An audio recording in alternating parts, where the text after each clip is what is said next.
Queridos amigos e amigas, nossos cumprimentos. Estamos de volta para mais um estudo do Evangelho, particularmente o Evangelho segundo o Espiritismo. No dia de hoje, iremos examinar mais um texto dessa obra clássica da doutrina espírita e também acerca do cristianismo. Eu me refiro ao texto O Espiritismo, texto que se encontra no capítulo 1, estamos estudando paulatina e cronologicamente o capítulo 1 de O Evangelho segundo o Espiritismo. Particularmente no dia de hoje, iremos abordar os itens número 5, número 6 e número 7, que compõem esse tema, o Espiritismo. Portanto, os itens 5, 6 e 7 são, na verdade, 3 parágrafos. Kardec resume, organiza em 3 itens, né? Porque cada item desse, que é um parágrafo, portanto, cada parágrafo desse aborda um tema específico desse título, o Espiritismo, que pode ser lido em conjunto como um texto único, ou aqueles que preferem estudar o Evangelho de maneira mais minuciosa, mais detalhada, podem também estudá-lo de uma maneira mais aí fragmentada, mais aí paulatina, mais aí esmiuçada, que é estudar item por item. Nós resolvemos por estudar os temas. Então, sempre que tem um texto de um tema, mesmo que dentro desse texto, mesmo que dentro desse discurso haja mais de um item ali, portanto, mais de um subtópico, mais de um assunto sendo abordado, a gente quer, na verdade, examinar todo o tema, estudar o tema de uma maneira orgânica, conforme é apresentado na obra já mencionada. Quero cumprimentar, né, todos os amigos que se encontram aí nos acompanhando, cumprimentar aos queridos amigos da Fraternidade Espírita Irmã Sheila, que é a casa espírita que é responsável, né, que responde por esse estudo. Nós estando na condição de colaborador desse estudo, mas esse estudo pertence à casa Fraternidade Espírita Irmã Sheila. Quero cumprimentar aos amigos, portanto, que nos acompanham do canal oficial da FEIS, do canal do Raciocínios Espíritas e tantos outros que se encontram aí nos acompanhando por meio da internet. Quero também, em especial, cumprimentar os amigos que integram esse estudo, porque a gente sabe que tem reuniões presenciais, reuniões específicas com os membros do grupo, nas quais a gente interage de uma maneira mais direta. Então quero cumprimentar os membros que se encontram acompanhando o estudo, fazendo parte dele, porque esse estudo não é resultado apenas do esforço pessoal nosso, mas de várias mãos, inclusive dos colaboradores que nos ajudam nos bastidores e que facilitam a nossa vida para que a gente possa aqui falar sobre o Evangelho, discutir sobre o Evangelho. Então, cumprimento a todos, sem exceção. Bom, o texto O Espiritismo, texto que é um tema abordado por Kardec nesse capítulo 1º, capítulo que tem como tema central não vim destruir a lei, passagem do Evangelho de Jesus, que nós já examinamos essa passagem, esse versículo, o comentário de Kardec. Mais tarde examinamos o texto Moisés, que é o primeiro texto de Kardec sobre o assunto, quando ele discorre, né?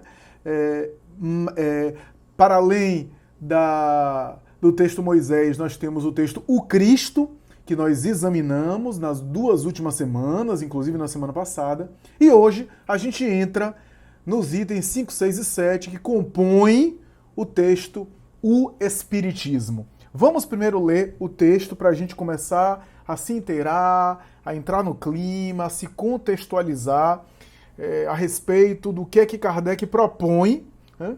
E mesmo aqueles que já leram, é interessante ouvir novamente, porque isso faz com que a gente fique mais familiarizado com a proposta.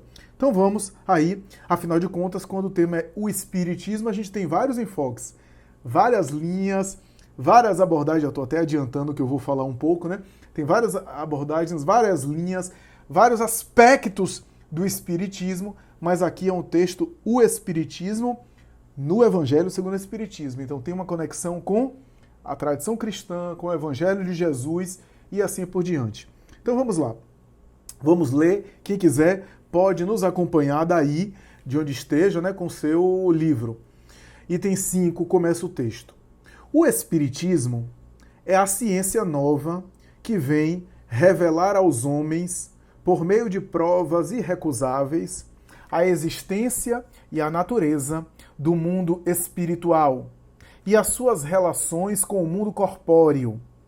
Ele nolo mostra não mais como coisa sobrenatural, mas, ao contrário, como uma das forças vivas e sem cessar atuantes da natureza, como a fonte de uma multidão de fenômenos, até hoje, incompreendidos e, por isso mesmo, relegados para o domínio do fantástico e do maravilhoso.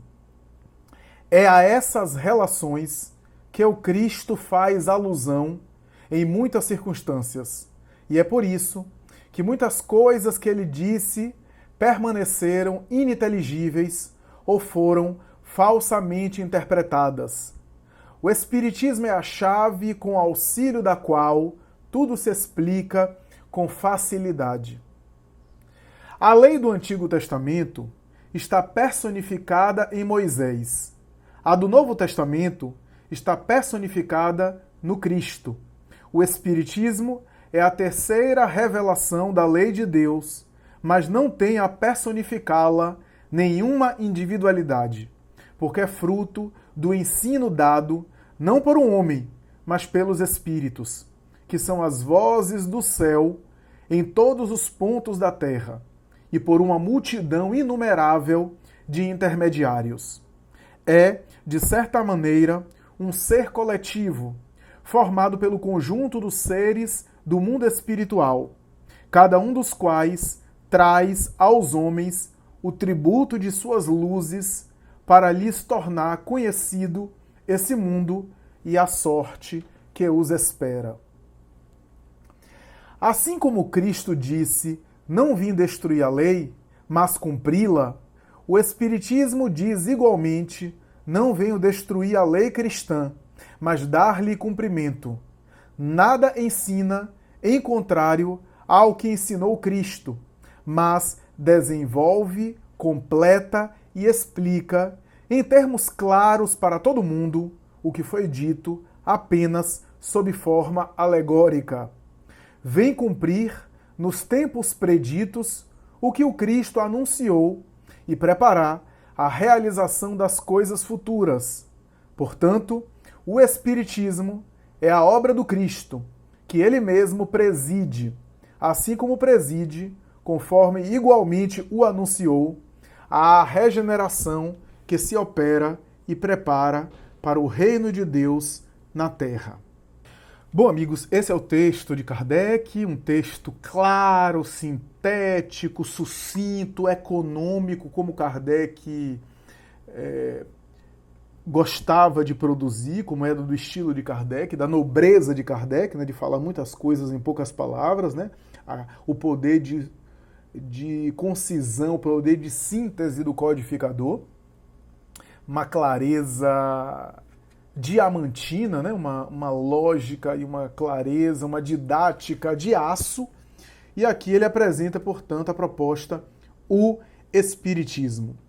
Bom, o Espiritismo ele coloca como uma ciência nova, e aqui é interessante eu chamar a atenção para uma coisa. Quando ele fala que o Espiritismo é uma ciência nova, ele está se referindo, repito, já falei isso alhures, mas volto a repetir, que ele se refere aqui ao Espiritismo enquanto doutrina, enquanto uma doutrina filosófica, que tem um corpo doutrinário, que tem um código de ética. Nesse sentido, o Espiritismo é uma ciência nova, porque surgiu no século XIX. O Espiritismo enquanto conjunto de ideias, porque em alguns momentos Kardec vai dizer, o Espiritismo sempre esteve presente na história da humanidade, o Espiritismo remonta à mais alta antiguidade, o Espiritismo está no ar, né, é de todos os tempos. Quando ele fala nesse sentido, ele está falando desse conjunto de ideias: reencarnação, mediunidade, visão da vida espiritual, comunicação com os mortos, evolução espiritual. Esse conjunto de ideias, enquanto ideias espalhadas, ideias soltas, sempre estiveram presentes, sempre ocorreram ao longo dos tempos. Né? A gente pode até dizer que a questão da vida espiritual talvez seja a questão mais rejeitada, mais negada ao longo da história e a mais presente. A que mais surge, mais se repete ao longo da história. Então isso é uma coisa super interessante a gente aqui debater, a gente aqui discutir. O Espiritismo, portanto, é uma ciência nova, e aqui vale a pena eu colocar uma coisa interessante. Por ciência, entenda-se aqui, tanto ciência no sentido de conhecimento, tá? Conjunto de conhecimentos é uma ciência. Quando eu digo assim, eu tomei ciência de alguma coisa, eu estou ciente de algo, eu estou ciente, eu venho tomar ciência de algo. O que é que isso quer dizer? Está se referindo a conhecimento. Então, o Espiritismo é uma ciência no sentido de conhecimento, é uma ciência no sentido de estudo, ou seja, não é apenas um conhecimento de informação, mas também é um estudo, é uma ciência no sentido porque você pode estudar, você pode se debruçar sobre ela, como, por exemplo, uma filosofia de vida, como, por exemplo, uma metafísica, como, por exemplo, uma perspectiva existencial. O Espiritismo, nesse sentido, é uma ciência, é um estudo. E, claro, no sentido mais acadêmico, mais rigoroso, mais estrito senso, o Espiritismo é uma metodologia, né? Porque tem um método, tem um laboratório, entre aspas, que é um laboratório do mundo invisível, que é as sessões mediúnicas, a experiência mediúnica, que pode se repetir através de cujo método nós repetimos a mesma experiência várias vezes e chegamos ao mesmo resultado de replicação. É claro que não é o mesmo resultado como numa química, né, numa experiência química que você junta duas substâncias e tem um resultado. E se você fizer aqui ou no Japão, vai dar o mesmo resultado. Como o objeto de estudo do Espiritismo é o espírito, e o espírito não é uma substância química, é um ser que tem vontade própria, que tem características próprias, que tem uma personalidade, né, uma psicologia. É claro que nesse sentido ele não vai dar respostas exatamente igual ao outro, mas o método de replicação e de reprodução é o seguinte: uma mesma informação pode ser recebida em várias partes, em vários lugares diferentes, por médiuns que não se conheçam, médiuns que não se conheçam entre si, por espíritos diferentes em localidades distantes. E a gente recebe a mesma informação no sentido de conteúdo, porque a forma de falar, cada espírito tem a sua forma, como cada ser humano tem a sua forma. Mas eu posso falar a mesma coisa que outra pessoa falar, só que cada um com as suas próprias palavras. Eu vou vestir o meu pensamento com as minhas palavras, com o meu estilo, com a minha emoção. Mas o resultado é o mesmo. Então, nesse sentido, o Espiritismo tem um método, o método do controle universal do ensino dos espíritos, também chamado universalidade do ensino. Está lá na introdução de O Evangelho segundo o Espiritismo, que a gente já teve a oportunidade de estudar. Quem está chegando agora pode consultar, pode vasculhar e vai encontrar esse tema sendo abordado, esse tema sendo tratado. O controle universal do ensino dos espíritos. É um texto maravilhoso e clássico que se encontra presente lá na introdução dessa obra que nós estudamos. Kardec, em O Livro dos Espíritos, obra anterior à obra O Evangelho segundo o Espiritismo, e também a obra O que é o Espiritismo, já havia definido a doutrina espírita, e aqui, para quem não sabe, doutrina espírita e espiritismo são a mesma coisa, tá? São sinônimos. O espiritismo significa a doutrina dos espíritos. Doutrina espírita é a doutrina dos espíritos. Então, falar espiritismo ou falar doutrina espírita é a mesma coisa, tá? Então, porque pode ser que algumas pessoas estão começando agora a estudar a doutrina através desse grupo, então a gente precisa também explicar para essas pessoas que acabam de chegar. Kardec já havia tido a oportunidade de definir a doutrina. Ele define assim, está lá em O Livro dos Espíritos. O Espiritismo é uma ciência, veja só, ele diz é uma ciência e não a ciência, tá? O Espiritismo é uma ciência que estuda a origem, a natureza e o destino dos espíritos, bem como as relações que existem entre o mundo espiritual e o chamado mundo material. Então, ele estuda a origem, a natureza, o destino dos espíritos e as relações entre um mundo e outro, entre o mundo material e o mundo espiritual. Esse é o objeto de estudo da doutrina espírita. Ora bem, voltando à questão da revelação, estamos no primeiro capítulo de O Evangelho segundo o Espiritismo, capítulo que fala sobre revelação da lei. Esse capítulo está falando que Deus revela-se através da revelação da sua lei. A lei divina é revelada de maneira gradual, de maneira progressiva, de uma forma gradativa. À medida que o ser humano vai amadurecendo, ele vai tendo mais acesso a partes dessa lei, ele vai tendo mais consciência dessa lei divina, ele vai conectando, ele vai acessando mais essa lei, claro, porque isso é permitido por Deus. É interessante porque eu já fiz essa reflexão filosófica aqui, né? Tudo aquilo que a gente sabe sobre Deus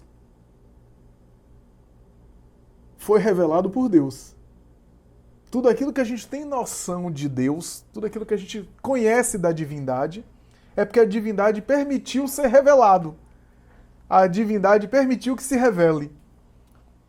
Então, tudo aquilo que a gente descobre, que a gente acessa a respeito da divindade, foi a própria divindade que permitiu.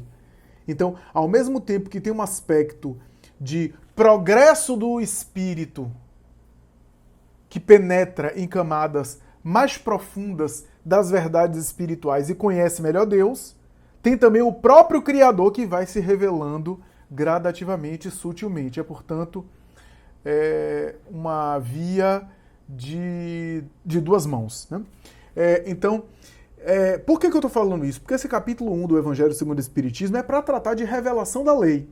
A lei é uma, mas ela vai sendo revelada em aspectos, em quantidade. A lei de Deus vai sendo revelada em parcelas, à medida que o ser humano tem condição e tem capacidade de assimilar. Então, por isso que as revelações não se anulam. Se é revelação divina, as revelações não se anulam. Uma é um degrau para outra. Uma é um tijolo que ajuda mais tarde a outra vir.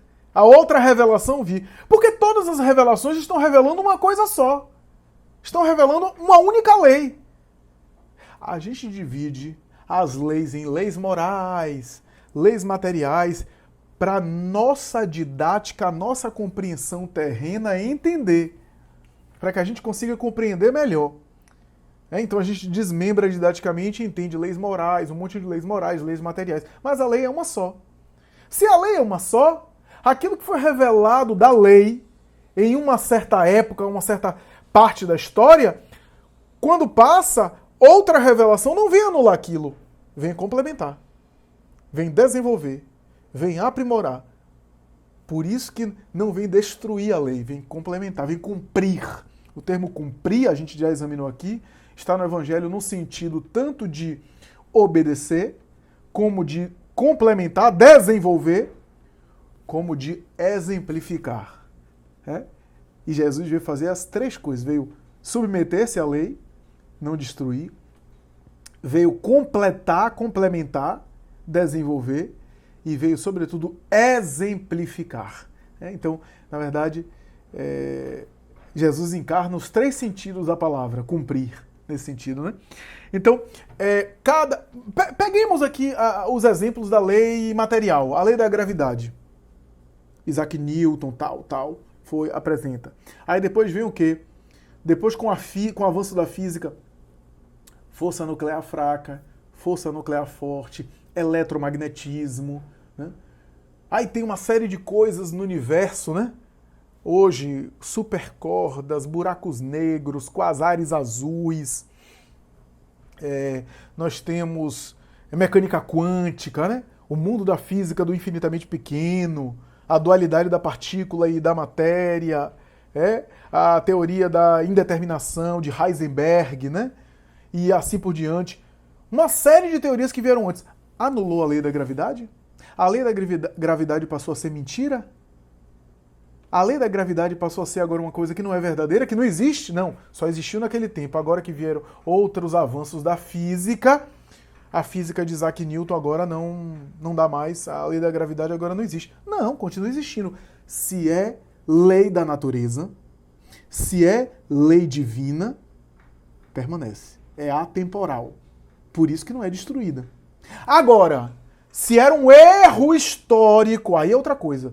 Se era um erro histórico, se era um equívoco, se era um preconceito bobo, aí com o tempo aquilo tende a ser corrigido e eliminado. Houve um tempo que a humanidade toda achava certo ter escravo. Achava certo a escravidão ser uma coisa legal, uma coisa boa. Mas era um erro, era um equívoco.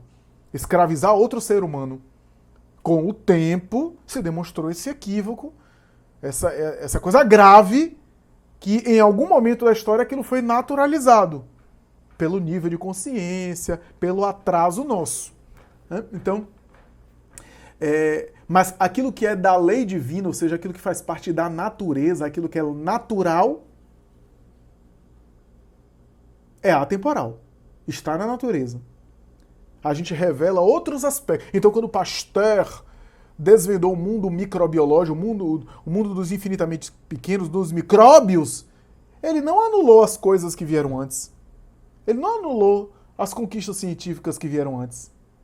Porque também na ciência, o cientista está estudando, descobrindo e revelando a lei de Deus no seu aspecto material.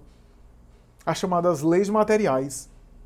Então, nesse sentido, há um progresso, há uma coisa progressiva, uma coisa acumulativa, à medida que o espírito humano avança, né? Que ocorre a evolução. E por que eu estou dizendo isso? Porque tanto Jesus fala, não vim destruir a lei, não podia, veio, na verdade, apresentar a lei de Deus e até de maneira completa, de maneira mais complementar, de maneira mais desenvolvida. E o Espiritismo diz a mesma coisa. E um dos aspectos da lei divina, que nem na proposta mosaica, nem mesmo na proposta do Cristo, porque ele não tinha condição, não porque ele não tinha condição, claro que ele tinha o Espírito mais perfeito, mas ele não tinha condição de se fazer entendido, não por ele, mas pelas pessoas. Porque o nível de conhecimento, é isso que Kardec está abordando nesse texto, o nível de conhecimento, o nível de imaturidade, o nível de ignorância eram muito grandes. O atraso do ponto de vista do discernimento das coisas espirituais era muito infantil.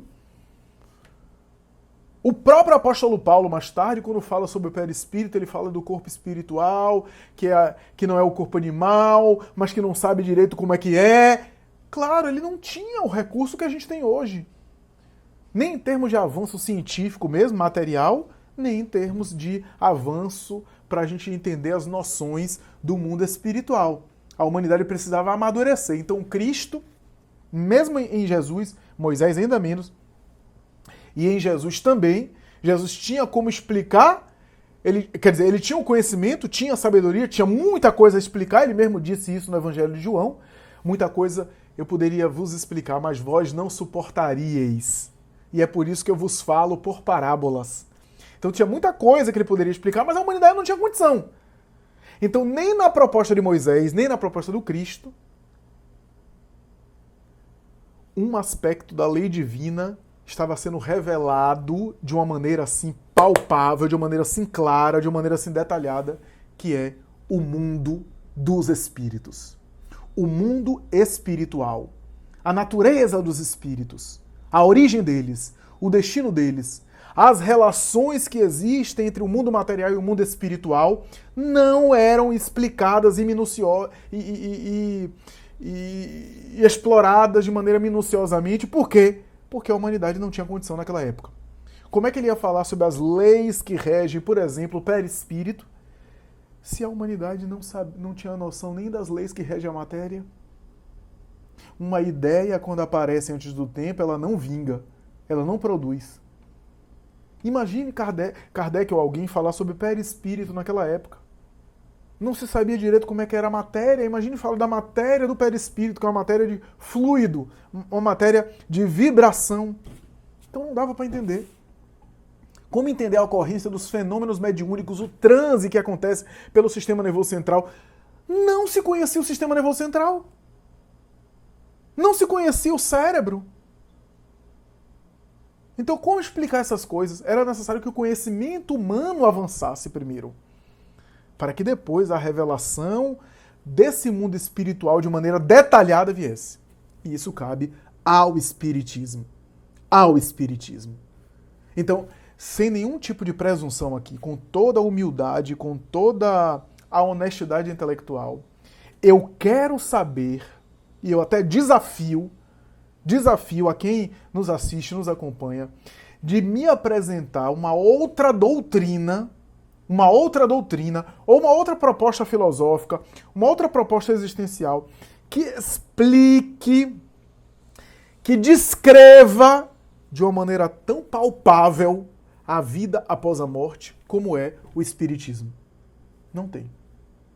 Não tem. E olha que eu admiro muito a teosofia de Helena Blavatsky, que também tinha comunicações mediúnicas, contato com os espíritos, mas não é a mesma coisa.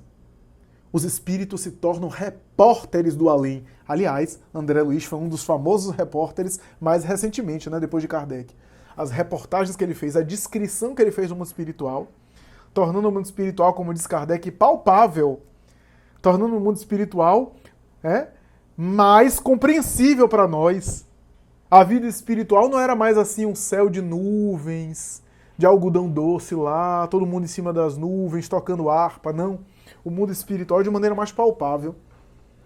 A partir de Kardec, e mais tarde, mesmo após Kardec, a doutrina espírita explica de maneira minuciosa, de maneira detalhada, a vida além da matéria. A vida além da experiência corpórea.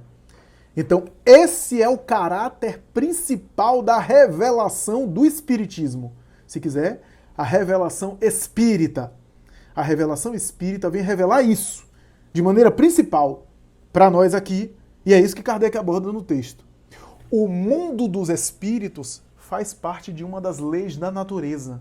Daí Kardec vai dizer, o Espiritismo tira o mundo espiritual do terreno do sobrenatural. Até porque, veja a palavra sobrenatural. Sobrenatural é alguma coisa que está além do natural. É alguma coisa que está fora do natural, fora da natureza. E tem alguma coisa fora da natureza? E tem alguma coisa fora do natural? Será que aquilo que a gente chama de sobrenatural não é uma coisa natural, só que a gente não consegue compreender?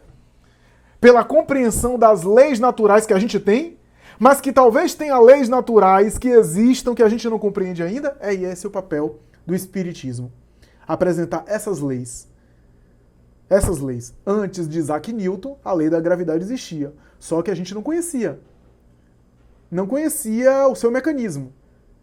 Isaac Newton revelou uma lei que existia antes dele. Não é que a lei começou. Não, ele fez revelar. Ele não criou a lei da gravidade. Só que o mundo material não fica só na lei da gravidade. A lei do eletromagnetismo, por exemplo. As leis nucleares. E tantos outros fenômenos materiais. São leis. Então, o Espiritismo, ou melhor, o mundo espiritual faz parte da lei da natureza. É dos aspectos da lei da natureza. E era colocado como sobrenatural porque são leis naturais que a humanidade não entendia. O Espiritismo vem demonstrar que é natural. Que tem leis que regulam o mundo dos espíritos. Esse é o caráter da revelação espírita. Demonstrar o mundo espiritual, explicar o mundo espiritual, descrever como é que é lá e o que é que nos espera. Afinal de contas, todos nós estamos caminhando para o mundo espiritual. Estamos caminhando para isso. À medida que o tempo passa, o corpo está envelhecendo e a gente está caminhando, a gente está mais perto da desencarnação. Não adianta a gente tentar dourar a pílula e fazer de conta que é a verdade. É a verdade. A gente não vai fazer aqui um culto mórbido do tema, mas é verdade. Todos nós estamos caminhando para a viagem para o mundo espiritual. Cada novo ciclo, cada novo aniversário é na verdade, um ano mais próximo de morrer. Um ano mais próximo da desencarnação. Agora, quando vai ser isso, eu não sei. Eu não sei. Espero que demore, pelo menos para mim. Né? Mas todos nós iremos, mais cedo ou mais tarde, para o mundo espiritual. Então, é algo que nos aguarda. É a sorte que nos aguarda, como diz Allan Kardec. Então, é importante a gente saber como é que é esse mundo espiritual. Porque a gente vai para lá. Essa é a certeza da existência física, é a nossa viagem para o mundo espiritual através da morte. Então, por que não se preparar? Como diz Santo Agostinho, né? Em um outro momento, o ser humano faz tantos seguros, né? Seguros da velhice, trabalha tanto para depois ter seguros, tem previdência, tem seguro de vida, tem uma série de seguros. Só não faz o seguro de eternidade, o seguro da sua imortalidade. Que, aliás, é a única certeza que tem. Certeza que vai se aposentar, não tem. Certeza que não vai morrer antes, né? Certeza que vai precisar de tal ou tal seguro, não tem. Seguro do carro, às vezes não usa. Seguro da casa, contra incêndio, etc., às vezes não usa. Mas o seguro da vida imortal, esse é necessário que a gente faça, porque a gente vai. Aqueles que querem, irão. Aqueles que não querem, também irão. É democrático. Tem para todo mundo. Ah, não tem mais vaga. Sempre tem vaga. Então é necessário a gente se preparar. Esse mundo espiritual. E é interessante a gente fazer uma comparação aqui entre a revelação espírita e a revelação cristã, que, na verdade, com o tempo, a gente vai estudar isso e com o tempo a gente vai perceber, inclusive lá para frente, em capítulos lá para capítulo 17 do Evangelho segundo o Espiritismo, entre outros, a gente vai perceber que a revelação espírita e a revelação cristã é a mesma coisa.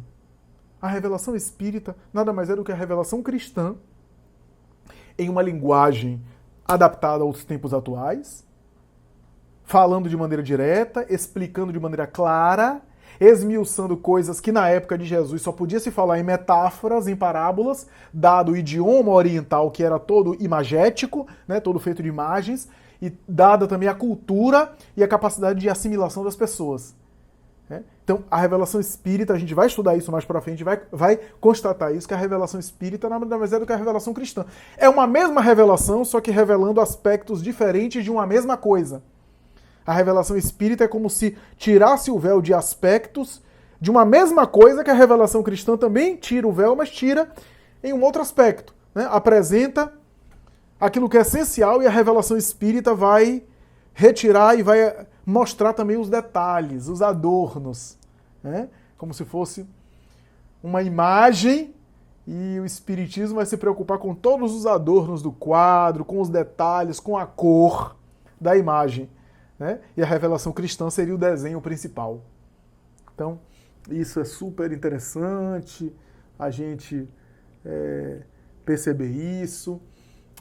Emmanuel tem uma mensagem muito bonita que ele vai dizer que a revelação mosaica foi o aspecto da lei de Deus da justiça. É a revelação da lei de Deus no aspecto da justiça, no caráter do jurídico, né, no caráter da justiça. A lei de Deus é revelada na sua feição jurídica, na sua feição de justiça. O aspecto justo da lei de Deus aparece na lei mosaica. Vem Jesus e apresenta o complemento que é o amor. A lei de amor. Deus não é apenas um legislador justo, mas é também um pai amoroso e misericordioso. Veja que ser um pai amoroso e misericordioso não anula ser também um pai justo, um juiz justo. Então, aglutina. Aglutina nesse sentido. E Emmanuel vai dizer que na revelação cristã a gente tem Deus como Pai amoroso, o amor ao próximo como lema essencial e toda a conduta essencial para que a gente possa se aproximar de Deus através da conduta de Jesus, através dos ensinos de Jesus. E o Espiritismo vem explicar isso. Vem explicar aquilo que ficou mal entendido. Veio comentar aspectos que talvez a humanidade não entendeu daquilo que Jesus explicou. Veio deixar claro pontos que ficaram obscuros. Essa é a tarefa do Espiritismo. Então, o Espiritismo vem fazer ajustes, vem fazer arremates naquilo que, na figura do Cristo, está concentrado como sendo o máximo. A moral apresentada por Jesus, o Espiritismo não colocou uma moral melhor. A moral, a ética em Jesus é o máximo. O Espiritismo vem apenas reafirmá-la, endossá-la, reafirmá-la, divulgá-la e explicá-la em aspectos que talvez ficaram nebulosos. Repito. Então, isso é super interessante, isso é super importante. Esse aspecto, né, que a gente pode aqui considerar como fundamentais, né? Então, a revelação proposta pelo Espiritismo vem tirar o véu, revelar, né, tirar o véu do quê? Da noção do mundo espiritual, a noção que a gente deve ter do mundo espiritual. Para quê? Para que a gente entenda determinadas passagens do Evangelho. Então agora você entende por que Kardec fala assim. Em muitas circunstâncias, ele disse isso no texto que a gente leu. Em muitas circunstâncias, Jesus falou sobre esse mundo espiritual de uma maneira sutil, mas a humanidade não tinha noção, não tinha compreensão. É a esse mundo espiritual que Jesus falou de maneira sutil, que muitas vezes ele se referia, falando sobre o reino dos céus, sobre aquilo que nos aguarda, de uma maneira às vezes alegórica, às vezes advertindo, dizendo que determinadas condutas vai produzir pranto e ranger de dentes. Ele chega a dizer isso. Ou então vai produzir bem-aventuranças. Ele fala de maneira sutil a esse mundo espiritual. E é sobre esse mundo espiritual, é a esse mundo que Jesus se refere, que o Espiritismo vem explicar. Para quê? Para dar a chave, como diz Kardec, a chave que falta, sem a qual determinadas passagens do Evangelho ficariam incompreensíveis. Então, essa é a proposta. Essa é a proposta do Espiritismo. Jesus fez alusão sutil a esse mundo espiritual. O Espiritismo veio explicar, porque aí fica fácil, fica mais claro. E aí fica fácil, fica mais claro de entender que quando Jesus falava as parábolas, falava os seus ensinamentos, ele estava falando para espíritos. Ele não estava falando para homens que iam morrer. Homens e mulheres, né, seres humanos que iam morrer. Ele estava falando para espíritos, tá? Joana de Ângeles tem uma mensagem muito bonita que ela vai dizer o seguinte: que não se engane quem ache que quando ele chamou aqueles apóstolos ali na praia de Cafarnaum, ali na Galileia, para segui-lo, que ele estava querendo chamar aqueles indivíduos para fazer uma missão terrena, para realizar uma espécie de serviço ali em Cafarnaum, que é menor do que muitos bairros aqui da minha cidade. Uma cidade pequena, com pouca população. Que tarefa é essa? De alguns poucos anos, a expectativa de vida era pequena, aqueles pescadores morreriam. Seria isso? Essa é a tarefa que Jesus queria convidar? Ele queria convidar aqueles pescadores, na sua maioria pescadores, pessoas simples, quase analfabetas, para segui-lo, fazer um mutirão e sair convencendo pessoas para uma seita temporária? Não. Joana de Ângeles diz o seguinte: ele estava chamando aqueles espíritos para serem colaboradores da sua proposta ao longo dos séculos. Ao longo dos séculos. Então, aquele convite que ele fez é para aqueles espíritos estarem seguindo ele até hoje. Aqueles apóstolos e aqueles discípulos diretos que não apenas seguiram ele em vida, mas que continuaram seguindo ao longo dos séculos, reencarnando e desencarnando e acompanhando o processo evolutivo do planeta.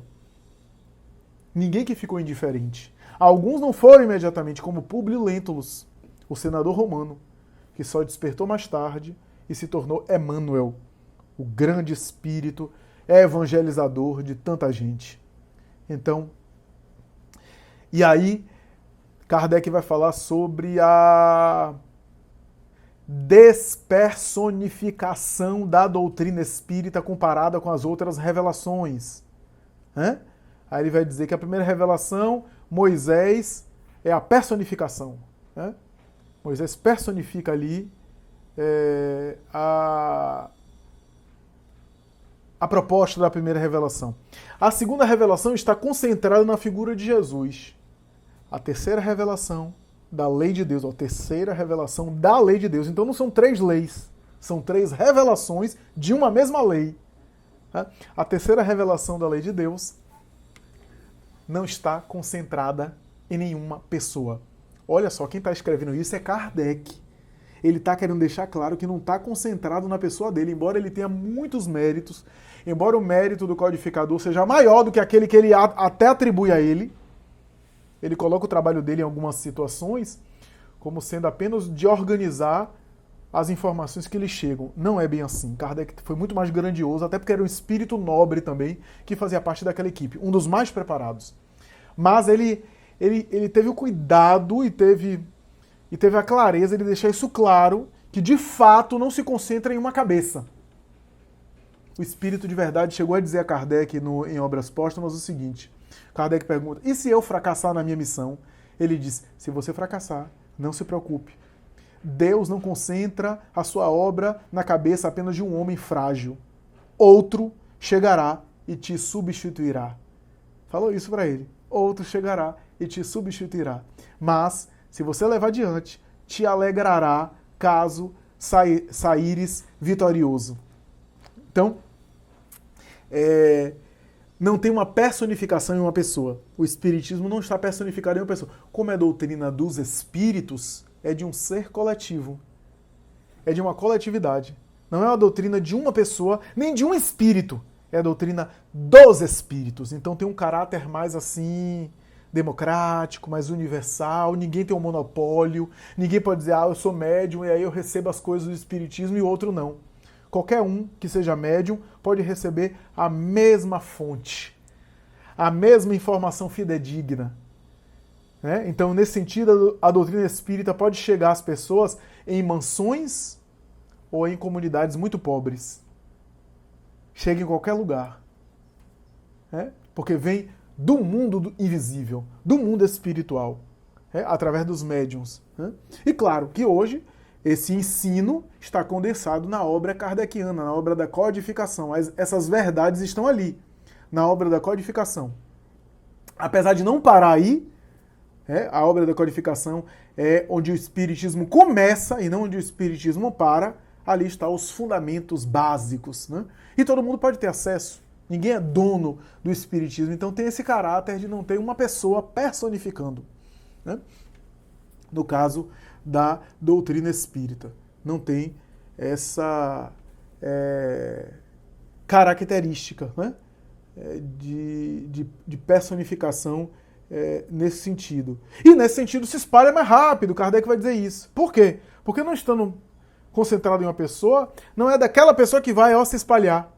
Pode se espalhar por diversas partes ao mesmo tempo, porque os espíritos podem se comunicar simultaneamente ao mesmo tempo em várias partes do mundo.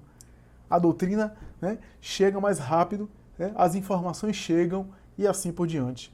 Então, nesse sentido, a terceira revelação da lei de Deus e do Espiritismo, Emmanuel vai dizer assim: primeira revelação da lei de Deus, a justiça. Segunda revelação da lei de Deus, o amor. Terceira revelação da lei de Deus, a verdade. Uma é a justiça, o outro o amor, que é o foco central, é o ensino mais importante, simbolizado e personificado no exemplo de Jesus, por isso que tinha que ser uma pessoa, no exemplo de Jesus. E a terceira revelação, como é de explicar, de esclarecer, de iluminar, de ensinar aquilo que estava mal compreendido, é a revelação da verdade. Que bonito, né? Essa proposta que Emmanuel fez em uma de suas obras, se não me falha a memória, a obra O Consolador. Então, Kardec vem dizer que o Espiritismo não vem destruir a proposta cristã, pelo contrário, vem reafirmá-la, lembrá-la, porque o ser humano esqueceu, porque o cristianismo, como Jesus e os discípulos mais diretos seus que viveram aquele cristianismo puro, aquele cristianismo chamado também paleocristianismo, o cristianismo inicial, foi um pouco perdido, foi um pouco distorcido, o Espiritismo vem também ressuscitar isso, proposta que Lutero tentou, conseguiu em parte, mas depois a reforma, segundo os historiadores, caiu nos mesmos erros da fé romana medieval. O Espiritismo tem a proposta de resgatar, de recuperar a essência do cristianismo, aquela vivida por Jesus e pelos seus discípulos diretos, explicar as metáforas, as alegorias, que hoje a gente tem condição de entender aquelas metáforas. O ensino, portanto, é claro, é direto, é esclarecer, afinal de contas, muita gente não aderiu às verdades espirituais ou a alguma espiritualidade por não entender as alegorias e as metáforas, ou até por considerá-las erradas, E, claro, Kardec conclui a obra falando que o Espiritismo cumpre a promessa do Cristo. O Espiritismo cumpre as promessas do Cristo, porque o Cristo disse que em algum momento ele próprio iria pedir ao Pai para que o Pai enviasse algo a fim de explicar a gente. Então o Espiritismo cumpre, não tem outra proposta que cumpre tão bem essas promessas de Jesus. Aliás, o próprio Espiritismo é uma promessa do Cristo. Interessante isso, né? O Espiritismo não apenas cumpre algumas profecias de Jesus, mas ele próprio é uma profecia de Jesus, que a gente vai ter oportunidade de estudar mais detalhadamente quando a gente falar sobre a promessa do Consolador, né? Está lá no Evangelho de João, no capítulo 14 do Evangelho de João, versículos 15, 16, 25, 26 e seguintes, quando Jesus promete a vinda de um Consolador ou de outro Consolador. A gente vai ter oportunidade de estudar isso, né? Então, nesse sentido, por isso que Kardec chega a dizer que Jesus preside as suas profecias, porque ele foi o autor das profecias, da regeneração da humanidade, como preside a própria mudança que iria se operar no mundo que ele anunciou. E por isso, se o Espiritismo está sendo essa ferramenta de cumprir essas promessas e até de realizar essas mudanças, o Espiritismo é obra do próprio Jesus, é obra do próprio Cristo. A gente vai ter a oportunidade também de estudar que o próprio Jesus, em espírito desencarnado, esteve orquestrando a obra que chegaria às mãos de Allan Kardec. Que ele próprio, Jesus, liderava aquela corte, aquela falange espiritual ligada a Allan Kardec, que se comunicava com Allan Kardec, tinha as mãos do próprio Jesus por detrás. Mas isso é um capítulo à parte, isso é um outro tema que a gente vai ter a oportunidade mais tarde de examinar oportunamente. Concluo o meu comentário citando a frase do espírito Viana de Carvalho, em uma das suas obras, que ele diz a seguinte: o Espiritismo é a ciência da religião, a religião da filosofia e a filosofia da ciência.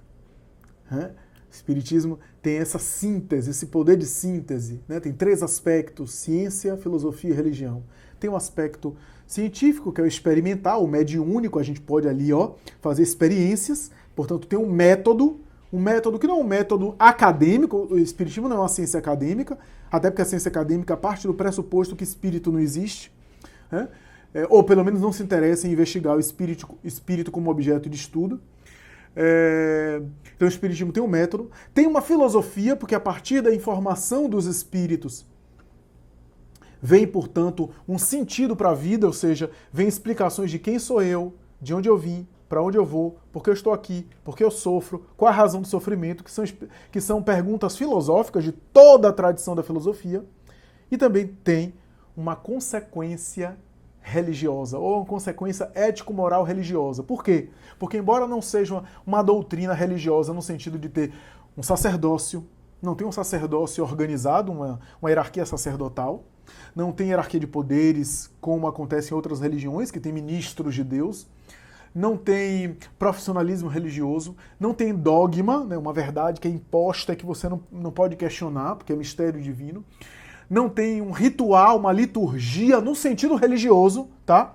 No sentido religioso, muita gente entende mal isso.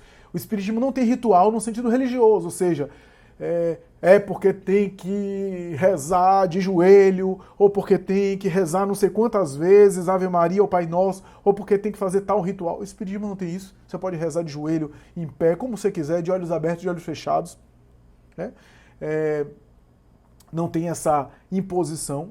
Mas o Espiritismo tem um aspecto religioso que tem a ver com o quê? Com conexão da alma com o Criador, religare, religião vem de religare, ligar novamente, e também de laço de fraternidade, que é uma proposta de todas as religiões. Toda religião fala de laço de fraternidade, de solidariedade, de respeito, de compaixão, de amor ao próximo.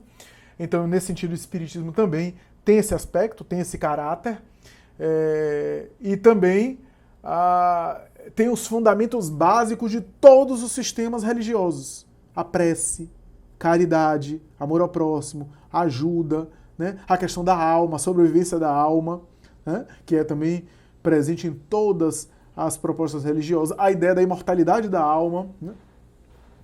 É um ponto pacífico de todas as religiões. Então, nesse sentido, o Espiritismo tem uma dimensão também religiosa.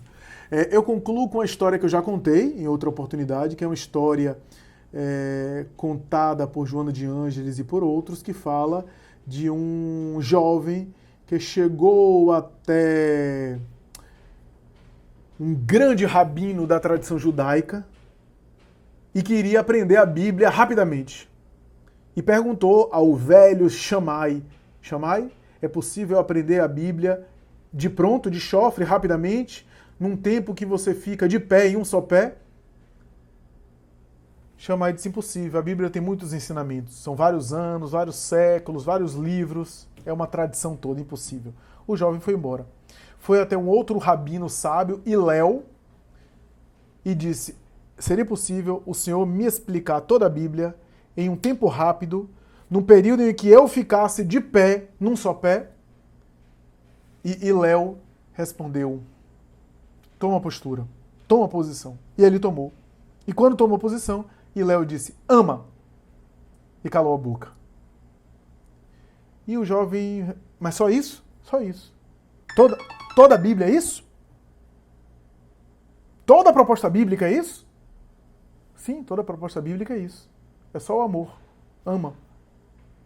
E por que tantas páginas, tantos livros, tantos capítulos? Porque ali é a explicação disso. Quem ama não precisa de explicação. Agora, quem não ama precisa de muita explicação para começar a amar. Mas toda a Bíblia é a explicação do amor. Toda a Bíblia é a tentativa de explicar o amor de Deus para conosco e o amor nosso para com o próximo.